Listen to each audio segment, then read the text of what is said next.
Pero wag mo akong ginaganyan. Kahit gaano ka pa kataas, wala akong pakialam sa ranggo mo.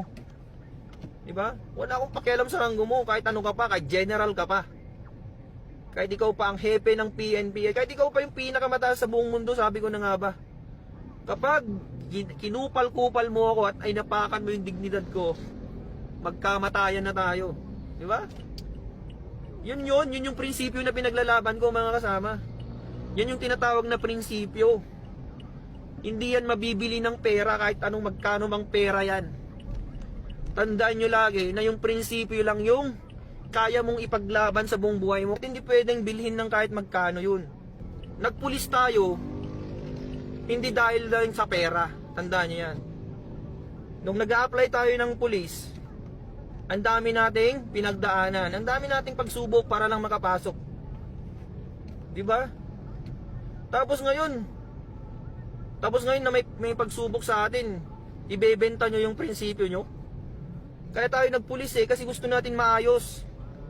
Pero ngayon, dahil hindi na maayos yung mga bagay-bagay, hindi na po pwede. Alangan naman na magpupulis ka pa kung hindi na maayos. Anong kwenta mong pulis ka dyan kung hindi mo na maayos yung problema sa bansa? Diba? Alangan naman na magbulag-bulagan ka na lang dyan para lang sa 29,000? Anong kwenta mong pulis, diba? Lang ako pero hindi mo ko pwedeng utusan ng mali. Kahit sino ka pa. Kahit ikaw pang presidente, sabihin ko na nga sa'yo, kahit si Bongbong Marcos pang mag-utos sa akin ng mali, hindi ako susunod sa kanya kahit tanggalin niya akong pulis. Diba? Ba't ako susunod sa kanya? Sino ba siya? Siya ba ang boss ko? Hindi ko siya boss. Ang boss ko, yung nagpapasahod sa akin. Sino bang nagpapasahod sa akin? Mga Pilipino. Diba? Mga Pilipino ang nagpapasahod sa akin. Ba't ako susunod sa presidente? Ano ba siya? Presidente lang siya. Diba? Ako, pulis ako. Pwede ko siyang arestuhin pagka wala siya sa serbisyo. Pagka wala siya sa pwesto niya. Diba? Kung walang pulis sa Pilipinas, sino na lang mag-aaresto sa mga tiwaling opisyal na yan?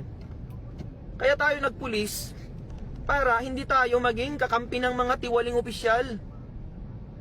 Tayo dapat nasa gitna lang tayo, mga kasama. Nasa gitna lang tayo. Hindi pwedeng dahil presidente natin siya na yung susunundan natin. Hindi pwedeng dahil presidente natin siya na yung susundin natin sa lahat ng bagay. Hindi po pwede yun. Partisa ng tawag doon. Hindi